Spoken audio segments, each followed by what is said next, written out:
Boy Bagyo, Bon Gualvez, Mr. Explosive Gary De Leon.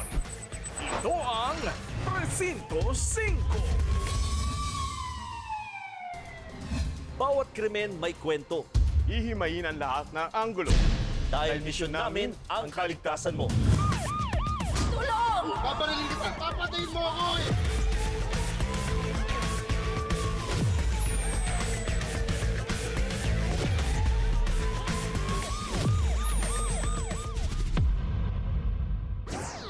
Barangay Chairman sa Davao del Sur, pinagbabaril habang naka-Facebook Live. Pitong sasakyan, nagkarambola sa Antipolo. Ilang motorsiklo, pumailalim pa sa truck. 7 ang patay. Babae sa Bacoor, ninakawan ng 14 na pulis na sumalakay sa kanyang bahay. Ginahasa pa ng isa sa kanila. 2 inaresto sa Navotas, binugbog naman ng 8 pulis at pilit pinapaako ang nangyaring pagpatay sa lugar. At correction officer sa Bilibid na bistong magpupuslit ng pandesal na may lamang droga. May gusto ka bang ipaalam sa publiko o sa buong mundo? E di post mo online o di kaya i-live stream mo na. Yan mismo ang ginawa ng isang barangay chairman sa Digos City sa Davao del Sur.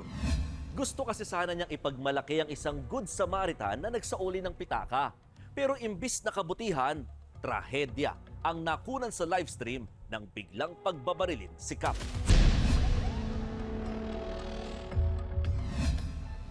Ako lang yung itabas-tabas ang ulo.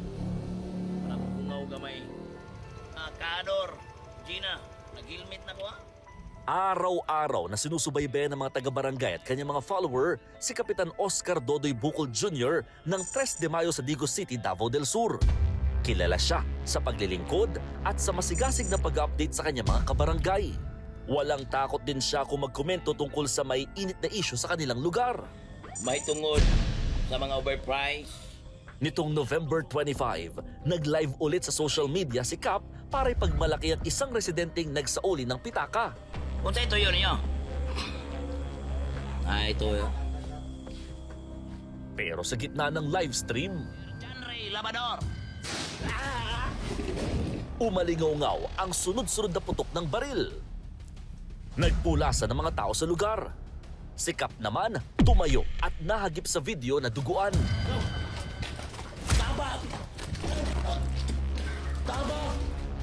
Naisugod pa sa ospital ang 34 anyos sa kapitan pero binawian din ng buhay.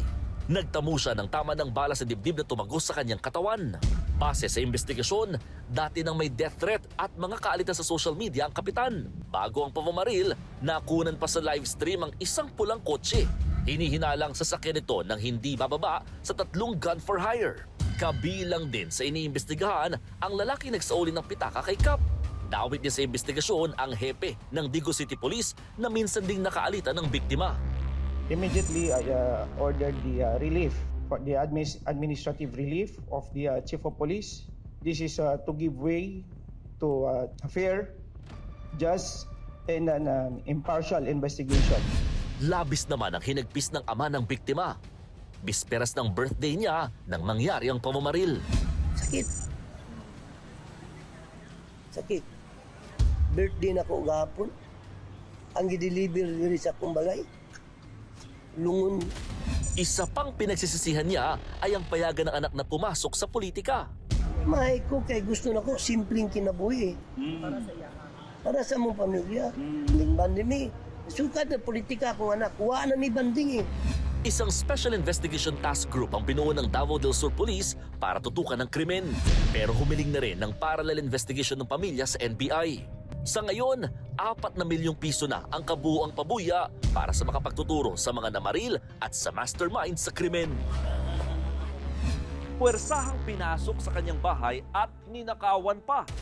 Yan ang sumbong ng maglola sa Bacoor, Cavite na kanilang sinapit mula sa 14 na pulis na may aarestuhin kuno pero wala namang dalang waran. At nang bigong makita ang kanilang target, ang apo ni Lola ang pinag-initan ng grupo. Ang masaklap, hinalay rin umano siya ng isa sa mga pulis.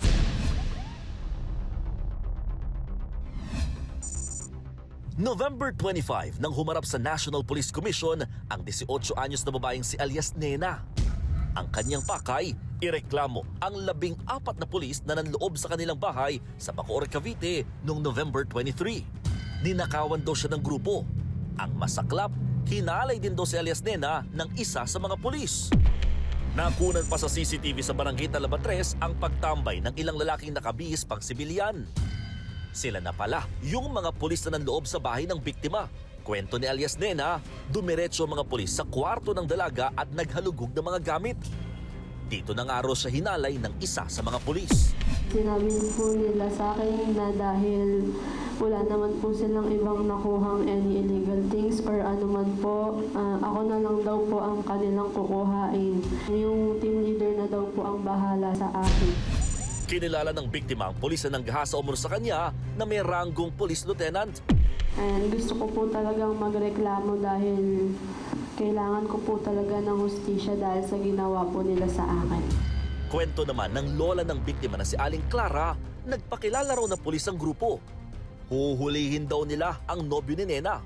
Yun nga lang, wala raw silang dalang warrant at wala ring masabing malinaw na kaso. At dahil bigong matunto ng target, dito na raw kinaladkad ng grupo si Nena. Nakita ko yung mga pulis, paalis na. May bitbit na sako. Yun pala, ang mga paninda ng apo ko, sapatos, bag, kung ano-anong paninda, may online selling siya eh. Dala-dala nila. Oo, tinangay. Sa investigasyon ng Bacoor Police at ng National Police Commission, napag-alamang mga miyembro ng Police Drug Enforcement Group Special Operation Unit ng Region 4A ang mga sangkot na pulis. 8 sa mga sospek ang agad na aresto, habang sumuko naman kalaunan ng 6 pang pulis. Nanindigan daw silang lehitimo ang kanilang operasyon. Pero hindi kumbinsido ang NAPOLCOM. Walang prior coordination, walang dokumento, wala lang. Hindi lang nila na-serve yung warrant o anong mang balak nila dun sa isang tao, isang lalaki. Pinagdiskitahan nila yung babae. At ni-rape nila, ginahasa pa. So this is unacceptable. Nakuha sa mga sospek ang kanilang baril, drogang halos ₱250,000 ang halaga at mga paninda at gadgets ng biktima. Sinibak na rin ang hepe ng PIDEG SOU Region 4A. Bukod sa mga kasong rape at robbery, maaharap ang 14 na pulis sa administrative cases na grave misconduct at conduct unbecoming of a police officer. Walang puwang ang panggagahasa, walang puwang ang pagnanakaw sa loob ng Philippine National Police. Sa gitna naman ng kasiyahan sa isang bar sa Quezon City, isang customer ang biglang nagpaputok ng baril. Ang dahilan, ayaw daw niya kasi ng siksikan at gitgitan.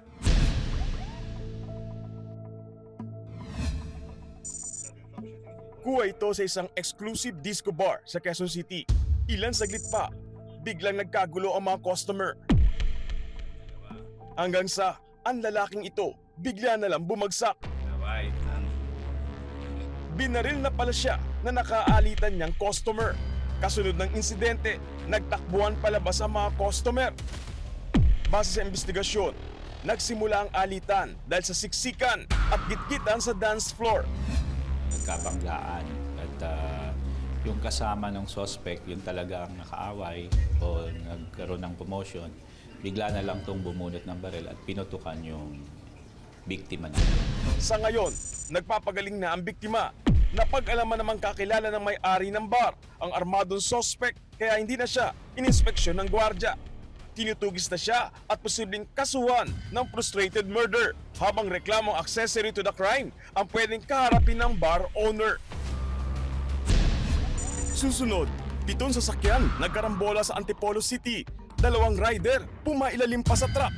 At shabu sa Pandesal, nabistong ihahatid na isang correction officer ng bilibid sa isang PDL. Susunod na yan sa Presinto 5.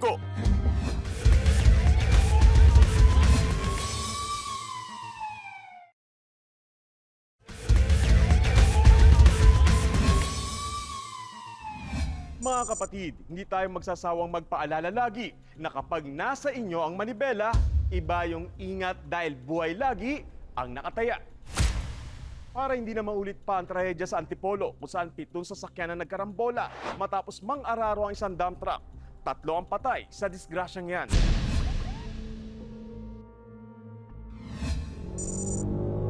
Sa kuha ng dashcam mag-aalas 7 ng umaga noong November 25. Maluwag ang daloy ng mga sasakyan sa sumulong highway sa Barangay de la Paz sa Antipolo, Rizal. Pagdating sa stoplight, makikita ang umaharurot na itim na dump truck.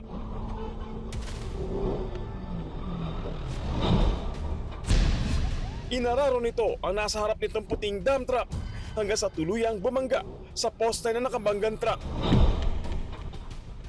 Pero hindi lang pala ang dump truck ang nadali. Sa kuha naman ng CCTV sa lugar, makikitang may nasapul din palang isang puting SUV at 3 motorsiklo.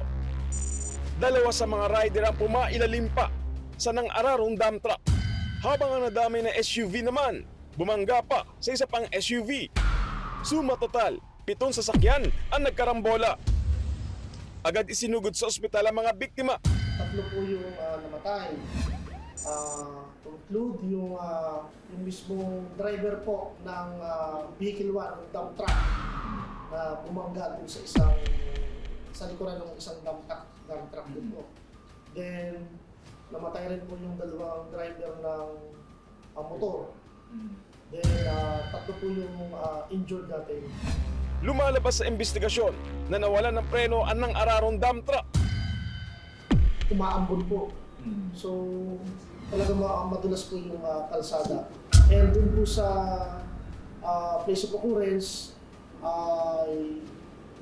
medyo paliko na palusong po yung area. Sa accident prone area po yun. Dahil binawian ng buhay ang nakabanggang driver na siya ring may-ari ng truck, nauwi sa civil case ang insidente. Ibig sabihin, pwede pang magabol ng danyo sa mga kaanat ng biktima sa mga ari-ariang naiwan ng sospek o sa insurance ng sasakyan. Paalala naman sa mga kapatid nating kabataan, hindi naman masamang makipagkulitan lalo kung magkakasama kayong magkakaibigan. Pero iwasan ninyong gawin yan lalo sa gitna ng daan at sa tabi pa ng sasakyan para hindi kayo magaya sa isang binatilo sa Tondo na ang harutan kasi nila magkakaibigan ang naghatid sa kanya sa kapahamakan. Ang binatilyo, nagulungan ng truck.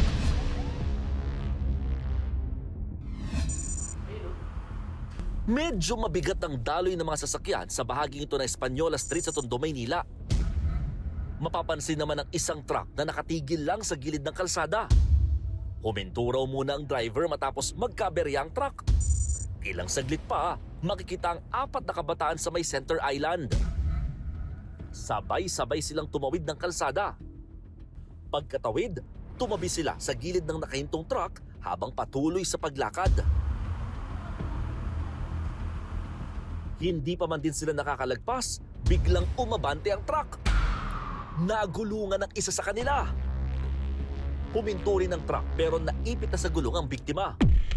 Napatakbo ang mga kasama ng binatilyo para humingi ng tulong sa barangay. Yung nakaparada ron, naghaharutan talaga sila.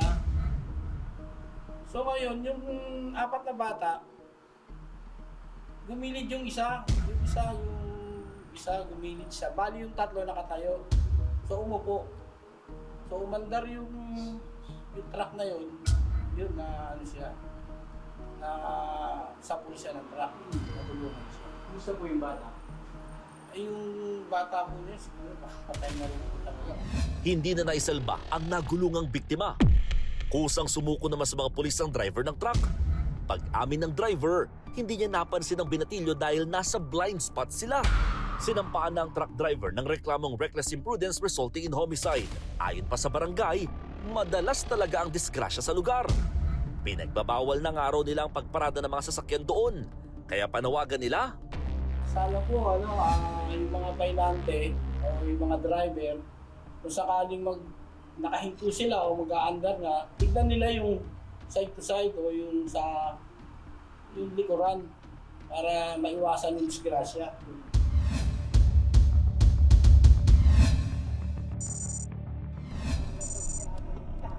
Kuha ito sa dashcam video ng isang pampaserong bus sa Santiago, Ilocos Sur. Habang binabagtas ang kalsada, isang lalaki ang biglang tumawid. Sinubukan pang umilag ng biktima pero nahagip pa rin siya ng bus. Naitakbo pa sa ospital ang 39 anyos na biktimang PWD pero idiniklara rin siyang dead on arrival. Base sa investigasyon, may bibilhin lang sana sa tindahan sa katapat na tindahan ng biktima kaya siya tumawid. Nahuli pero pinalaya rin ang 52 anyos na driver ng bus matapos makipag-areglo ng pamilya ng biktima. Susunod, pandesal na ipupuslit Sara sa loob ng kulungan, bistadong may palamang droga. Ang buong kwento sa pagbabalik ng Presinto 5.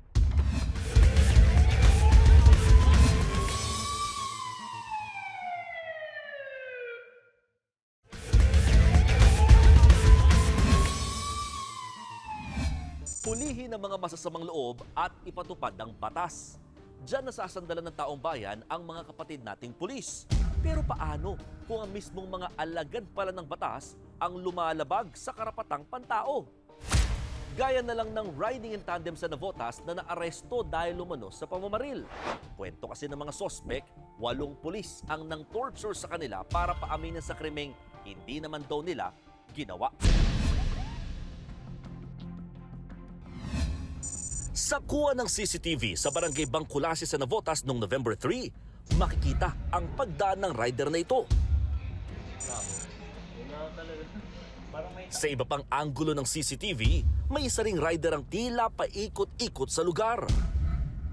Ilang oras lang, nahagip sa CCTV na magkaangkas na ang dalawa sa iisang motor. Kinagabihan, may napaulat na pamamaril sa lugar. Patay ang 2 lalaki matapos tamaan ng baril sa sentido at tagiliran. Hindi malinaw ang kuha ng CCTV. Pero ayon sa mga pulis, isang residente ang nakakita sa krimen. Agad na aresto ang mga sospek at positibo silang itinuro ng testigo. Si alias Mark daw ang gunman at si alias Oliver naman ang rider. Na-recover daw sa kanila ang isinuot na damit at mga motorsiklong ginamit sa krimen. Pero ang lahat ng ito, mariing itinanggi ni alias Mark. Anya, ginulpi siya ng mga pulis para paaminin sa krimen at papirmahan ang ginawa nilang extrajudicial confession. Bugbog sarado rin daw si alias Oliver pero pinalaya rin ng mga pulis. Wala raw kasing sapat na ebidensyang nag-uugnay sa kanya sa krimen. Ipinakita naman ni Mark ang sugat sa ulo niya na mula raw sa pambubugbog ng mga pulis. Sa tindi pa nga raw ng pagkakapalo sa kanyang ulo, nawalan daw ng malay si Mark. Inupot po yung yung ulo ko po. Tapos pinalo po ako ng matigas na bagay sa ulo. Tapos po sinakal po ako ng panbel. Ang nangyaring pang-aabuso isinuplong ni Mark sa abogado. Nangyari yung palo sa iyo bago mo pirmahan. Opo. Yun lang. 8 pulis ang inireklamo ni Mark kabilang ang 4 na staff sergeant, isang master sergeant, isang corporal at 2 patrolman. Kasama sa inireklamo ang investigador sa kaso na si Police Master Sergeant Sammy Lianderal. Itinanggi niya ang alegasyong tinorture nila sina alias Mark. Inilabas pa ng mga pulis ang video recording ng extrajudicial confession ni alias Mark noong November 9. Makikita raw diyang walang nangyaring pamimilit o pambubugbog. During extrajudicial confession is very maluwag, ma'am. May pagkain, kape, hindi wala pong sa kanya. Parang nagkikwentuhan lang kami. Pero nanindigan si Mark na ginulpi siya at set up lang daw ang video. Pinagsuot pa nga raw siya ng sombrero para may tago ang sugat.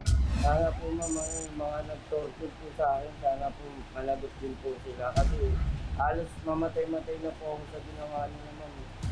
Ayon naman sa hepe ng Navotas Police, taktika lang ito ng mga sospek para mapawalang sala sa double murder case. Ito ay isang diversionary attempt that the amount or it's a form of harassment sa ating mga pulis para ma-malign yung kanilang ginagawa. Kung palalabasin kasi na tinorture to, mabaliwala yung lahat ng mga sinabi niya na una.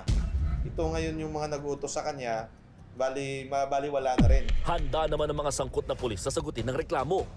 Kabilang sa kinakaharap nila ang grave misconduct, serious irregularity in the performance of their duty, conduct unbecoming of a police officer at paglabag sa Anti-Torture Act. Kapwa pulis naman ang nakatikim ng pamimisikal sa Naga City. Ang hepe kasi roon, tila napasobra sa sumabog na galit at tinadyakan ng kanyang kabarong late ng 5 minuto. At si Chief, abay proud pang nag-video ng kanyang ginawa. Relax na relax kayo. Paano kayo hindi mag-relax? Tingnan niyo yung course nyo. Anong course nyo yan? Oh. Alas 4 ano?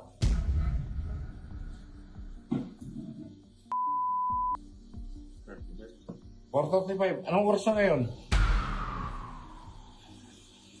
4:35. Ha? 4:35. Anong oras na ngayon? 4:35. 4:35 ngayon. Ikong sipain ka na. Tadyak ang inabot ng isang pulis sa Naga City, Camarines Sur na na-late ng 5 minuto sa trabaho. Sa pulsa siya ng pulis. Anong oras na ngayon? Ha? Hindi ka nagkaalam ng oras. Late po ako, sir. Pumasok ang tinadyakang pulis sa kwarto saka nagpagpag ng uniforme. Pero tinawag ulit siya ng hepe. Lumapit naman ang pulis. Diyan nagtapos ang sermon ng hepe ng isang police station sa na-late na pulis. Proud niya pa itong kinuhanan ng video.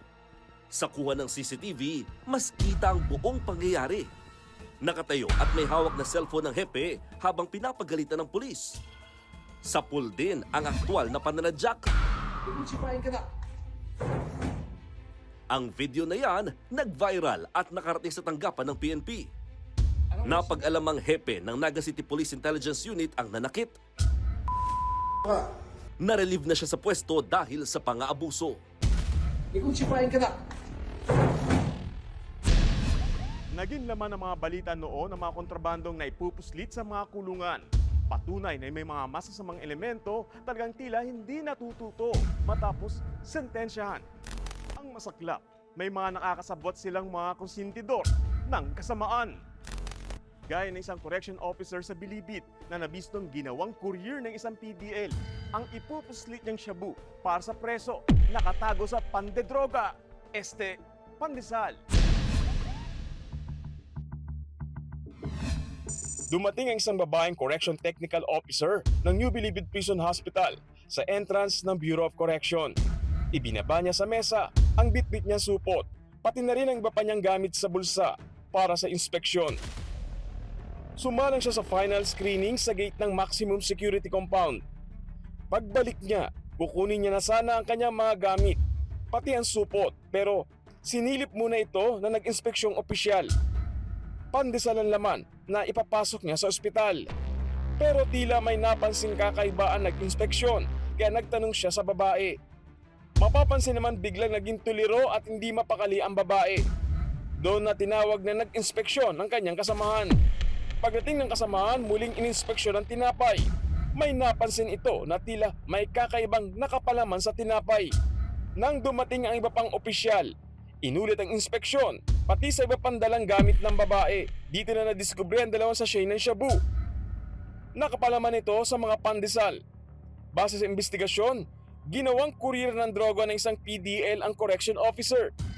Matapos mahuli ang babae, agad ding ni-raid ng Bucor ang selda ng PDL na si alias Reynel sa maximum compound. 33 sachet ng droga ang nakuha kay Reynel. Lumalabas din na madalas dumalaw ang PDL sa NBP Hospital kung saan naka-duty ang correction officer. Kabilang sa inaalam kung mayroon ba silang espesyal na relasyon. Dismayado si Bucor Chief Director General Gregorio Katapang dahil matagal na rin nilang nalinis ang Bucor sa issue ng pagpupuslit ng droga ng kanilang mga tauhan. Ugali nila hindi hanggang ngayon, hindi pa nagbabago. So sa isa-isa naman nahuhuli yan, so mailan-ilan lang naman yan. So hopefully, madi-discourage na ito. Kasi ito, tanggal na sa serbisyo, kulong pa. Sasampahan ng reklamong may kinalaman sa pagpupuslit ng droga at reklamong administratibo ang nahuling correction officer. Habang binigyan naman ng promotion ang officer na nakahuli sa kanya. Bawat krimen ay nagsisilbing paalala na hanggat may mga masasamang elemento at mapagsamantala, hindi dapat tayo nagpapabaya sa ating sarili. Sa inyong paligid man o online, laging mag-ingat at maging mapagmatyag dahil misyon namin ang inyong kaligtasan. Ako po si Gary De Leon. At ako naman si Mon Gualvez. Hanggang sa susunod na linggo, kapatid, ito ang Presinto 5.